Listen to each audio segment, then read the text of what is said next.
Yo, salut les crocos, j'espère que vous allez bien, que vous avez passé un bon mercredi 26 mars 2025. J'ai pas d'annonce particulière, merci encore pour les vues sur les différentes plateformes, TikTok, Twitch et YouTube. Je vous invite également à partager cette vidéo, et sur ce, on peut commencer la vidéo du jour. On m'a demandé aussi comment je faisais ces petites vidéos, ces petites images en fait, ces petites miniatures. Je sais pas ce que vous en pensez, mais celle-là je la trouve particulièrement stylée, même si le pull se fond avec le siège. Donc peut-être c'est des nouveaux sièges qui sont pas sortis encore, ou peut-être c'est un siège spécial pour qu'il puisse sortir sa queue d'alligator. Mais bref, passons. On va pouvoir commencer la vidéo. C'est parti.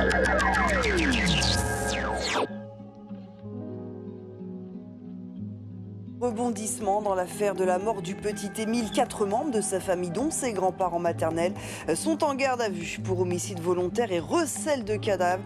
Une spirale lumineuse observée de la Croatie à la Grande-Bretagne. De quoi entraîner de nombreuses questions. Est-ce un signe d'une vie extraterrestre? Les spécialistes rassurent, il s'agit du dégazage d'une fusée SpaceX lancée un peu plus tôt depuis la Floride. 2 avions de la patrouille de France sont entrés en collision cet après-midi lors d'un entraînement. Les 2 pilotes et le passager qui étaient à bord ont pu s'éjecter et sont vivants. L'un des appareils s'est écrasé sur une usine de béton à Saint-Dizier sans faire de victimes. Je vais vous montrer un énorme trou, ça n'a rien à voir, un vrai trou. Mais il y a une suite à la phrase, c'est quoi? On va nous montrer. Ça résonne? Je vais vous montrer un énorme trou. Ouais.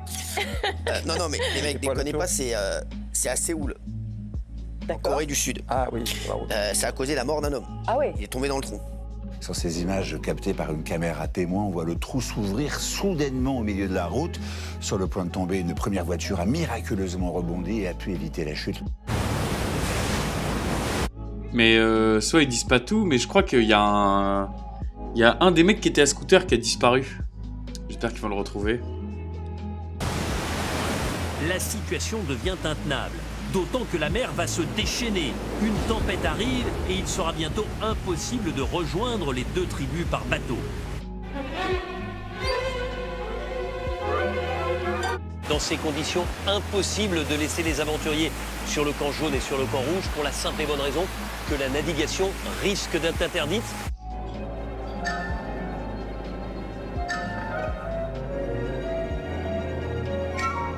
Elle est déchaînée la mer. Ouais. Et bah adieu l'île. Et du coup, vu qu'elle risque d'être interdite, ils viennent quand même les chercher. Des jaunes là. Là, j'ai l'impression que c'est une récup de petits commandos là. Une récup de petits aventuriers sur leur île perdue. Au final, la Koh Lanta, c'est pas du repos. Waouh. Il est intervenu avec toute sa masse musculaire dans le débat sur la place du voile dans le sport, puisque nous en parlons ces jours-ci chez nos voisins, a dit Teddy Riner dimanche. Ça se passe bien à propos du voile, on n'emmerde personne, je le cite, il faut arrêter de s'acharner sur une seule religion. Je lui fais pas de reproches. Je crois que même en gros ils lui ont dit de fermer sa gueule, mais en vrai, ce qui m'a le plus peiné dans cette histoire, c'est que lui physiquement il est capable de tous les ratatiner. Et en fait, c'est facile d'utiliser des armes où est-ce que, s'il s'exprime bien et de dire ouais la violence c'est pour les faibles, je sais pas quoi. Ouais mais lui c'est ça son kata, c'est ça son délire. Si il est physiquement capable de te ratatiner, joue pas trop le malin avec lui. Et c'est pas parce qu'on est sur des plateaux télé et de dire ouais non mais moi je l'ai pas je l'ai traité mais je l'ai pas tapé. Mais c'est trop facile de dire ça en fait. Il y a des gens ils ont pas le même. Je dis pas que c'est son cas à lui, hein, mais il y en a qui ont pas le même quotient intellectuel. Si au bout d'un moment il a atteint ses limites psychologiques, il va t'utiliser dans ses limites physiques. Donc ça me paraît logique. Et en plus, pour le coup, il défend une noble cause. Il défend le sport, le voile dans le sport. Il a raison, chacun s'habille comme il veut, où il veut. Maintenant, bon, vas-y, en fait j'ai l'impression que la République elle essaye de s'immiscer un peu trop dans la vie personnelle des gens. Mais si il s'immisçait plutôt dans nos frigos, ça serait pas mal, non? Bref, passons. Évidemment, de mal-intention, je lui fais peut-être le reproche d'une forme de faiblesse, de naïveté, disons-le. Et je n'emploierai pas, évidemment, en ce qui concerne Teddy Riner, le mot de lâcheté.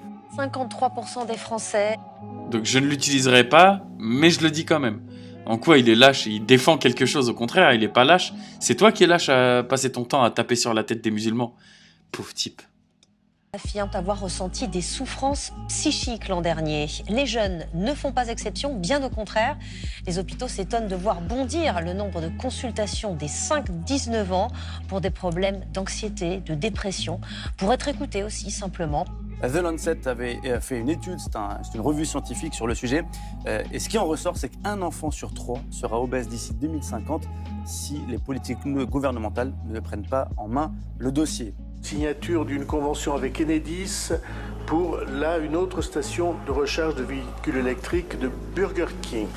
Burger King. Wow. Après les villes, McDonald's part à la conquête des villages français. 50 restaurants vont ouvrir, le fast-food veut devenir le nouveau bistrot du coin. Alors côté jury, en revanche... Mais c'est quoi cette expression qu'ils disent partout, le nouveau bistrot du coin? Donc en fait, ils veulent mettre dans la tête des gens que la norme maintenant c'est les géants américains au lieu de laisser la place aux petits producteurs locaux qui font travailler des producteurs locaux.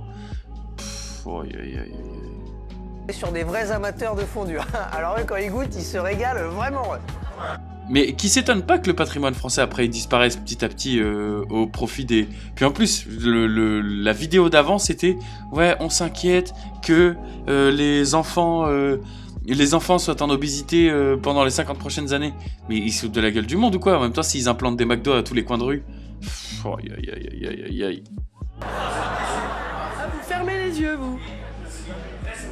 Vous savez, madame, quand c'est bon, on ferme toujours les yeux.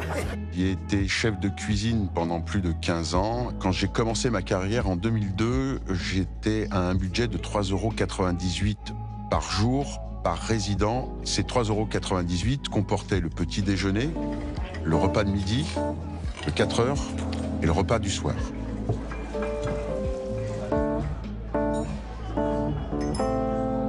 J'hallucine. Non, c'est vrai ce que vous voyez.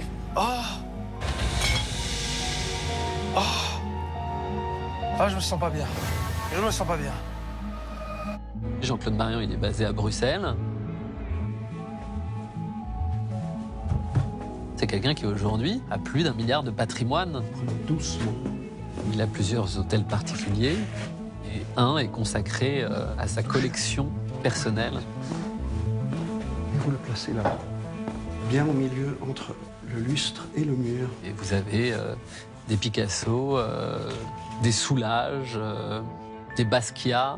Beaucoup d'hommes politiques occidentaux sont entrés d'une façon ou d'une autre au service du régime de Poutine dans toutes sortes de directions et de conseils d'administration. Nicolas Sarkozy, François Fillon, George Osborne, l'ancien ministre des Finances britannique, Karin Kneißl, l'ancienne ministre autrichienne des Affaires étrangères et bien d'autres encore. Tout est en fait partie de cet article de The Atlantic intitulé « L'administration Trump m'a accidentellement envoyé ses plans de guerre par SMS ». Le rédacteur en chef du journal explique avoir été mis... Ça c'est pas mal, hein. Je sais pas si vous avez suivi, en gros ils ont rajouté un mec sur Signal, ils ont... Sur un des groupes de parole, ils ont rajouté un mec complètement random, ils l'ont mis, et ils l'ont laissé se rendre compte des futures frappes à venir, de ce qui allait se passer. C'est complètement fou, comment une erreur comme ça peut arriver? De frappes américaines contre des cibles Houthis au Yémen, 2 heures avant qu'elles ne se produisent. Le tout à travers l'application de messagerie cryptée Signal. C'est parti. La liberté, Sturgis. Le string. Ouais, ben voilà. Au total, ce groupe sur Signal comprenait 18 membres, dont le secrétaire d'État Marco Rubio, le vice-président des États-Unis J.D. Vance, Pete Hegseth, le secrétaire à la Défense, mais aussi la directrice du renseignement national, le directeur de la CIA, la chef de cabinet de Donald Trump et son chef adjoint, ou encore l'émissaire spécial du président pour le Moyen-Orient et l'Ukraine.